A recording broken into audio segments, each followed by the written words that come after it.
I just want to reiterate what has been said by everybody.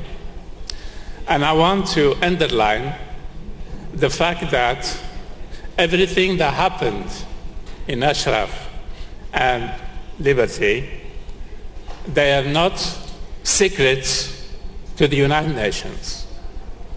We have planned very carefully the procedure of evicting the Ashrafis from their 26 years to a prison like which is Camp Liberty.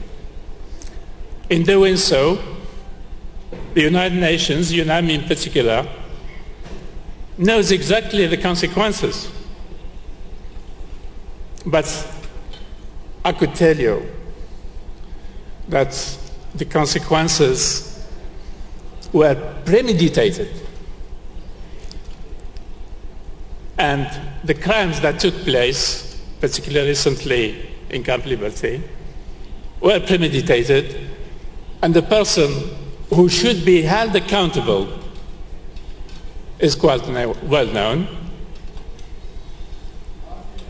You know that we drafted an MOU, a Memorandum of Understanding, which has not committed the United Nations to anything. Look at the 4 pages of the MOU. You don't find any single commitment to UNAMI or to the UNHCR.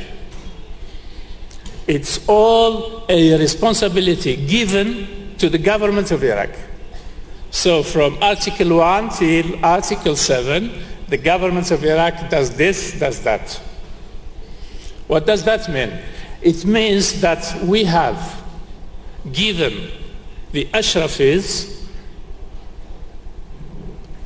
right to the government of Iraq to do exactly as they were told by the Iranians, by the Tehran regime.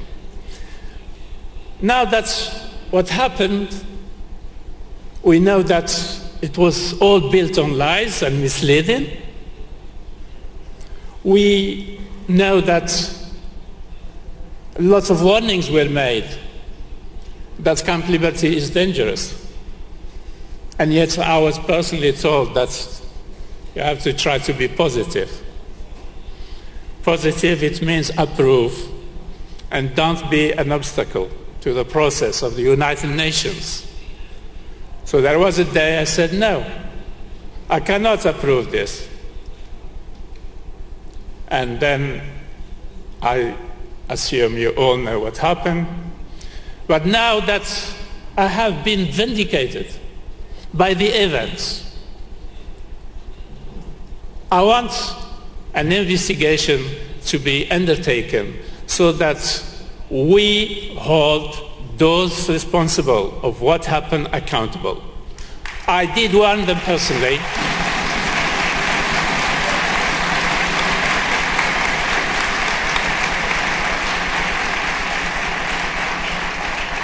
And believe me, before I spoke publicly and openly, I did discreetly, confidentially warn about the procedure and about the process. It hasn't been taken seriously. Now we see the consequences, and we need an independent investigation in this situation. UNAMI, UNHCR know very well that there will be further attacks. And I ask, what are they doing to prevent a further attack? Here again, an independent investigation is necessary to point at the weaknesses of the system and to put in place some preventive measures that would protect.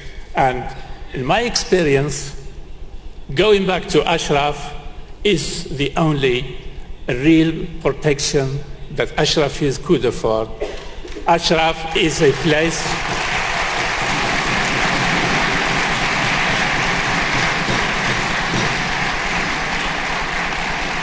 Ashraf is a place what we refer to as safe haven, because Camp Liberty is not safe haven. Camp Liberty has been a trap, and we know what happened. Now, time to go back to Ashraf, and I thank you very much. Thank you. We are on historic ground here, not only because the Geneva Conventions were born here, but also because the idea of promoting human rights, peace in Europe after World War II was born in Switzerland. When Winston Churchill came to Switzerland right after World War II, he said, we need a United States of Europe. And the result was the Council of Europe, the European Declaration of Human Rights, which later became the International Convention on Human Rights. And when we see now how these principles are being guarded by the highest official of United States, of United Nations in Iraq, it is quite horrifying. If rockets and bombs had been detonated in refugee camps in some of the European countries, that we had seen some of this happen in London or Paris or Berlin or in Geneva, it would have been a major catastrophe. Now we see that the highest official of the United Nations is just saying, let's do business as usual. Let's just cooperate and find solutions. Let's forget about what happened. Let's forget about those 7 who died. It's a great shame. And we are watching now, right now, a big drama where it seems like the main actors are more or less in agreement of the purpose. Alternative one is killing of all the members of the PMOI. Alternative two is to split up the whole group into small groups, and therefore we should protest against that. So we have the main actors here in agreement, obviously. Martin Kobler, his wife, the German ambassador, Prime Minister Maliki, and today we had the very strong documentation from the leader of the Iraqi Hezbollah that he's in direct contact with Khamenei and that he takes instructions from Tehran. It's completely shocking, and it's strange to see the silence from the UNAMI leadership. We have not seen any protests on that, and I can just wonder, how can Mr. Martin Kobler just continue to demand cooperation and just do business as usual when we have a state of emergency? From my point of view, United Nations has to remove Martin Kobler from his position immediately.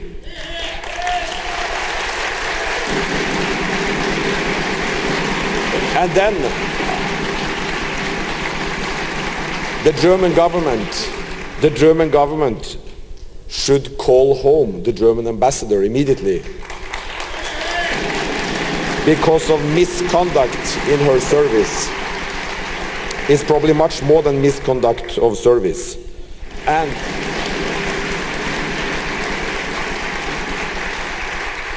I'm very happy for the statements of former Governor Ed Randall on this, who reminded us so clearly about the guarantees given by the United States government. Defending crimes or closing your eyes for crimes or facilitating for crimes against humanity is absolutely under the mandate of the International Criminal Court. And I think both Mr. Kobler and the German ambassador, his wife, should know that all their actions or lack of actions are very well documented. And like many of the former speakers, I really hope for an investigation and prosecution. We have much, these things which has happened now in Iraq is much better documented than several of the cases that had been presented to the ICC tribunal, from my point of view. In the end, I would like to say that the United States carries a heavy responsibility. First, because US Air Force bombarded Camp Ashraf in accordance with an agreement with Iran in 2003, and 50 people were killed. This gives the US government a special responsibility. And later we got these various guarantees issued by the US government, and today the US government seems to have forgotten the guarantees, and they are negotiating concerning the sanctions. The US should rather think how they can make up for the errors in the past and have an immediate action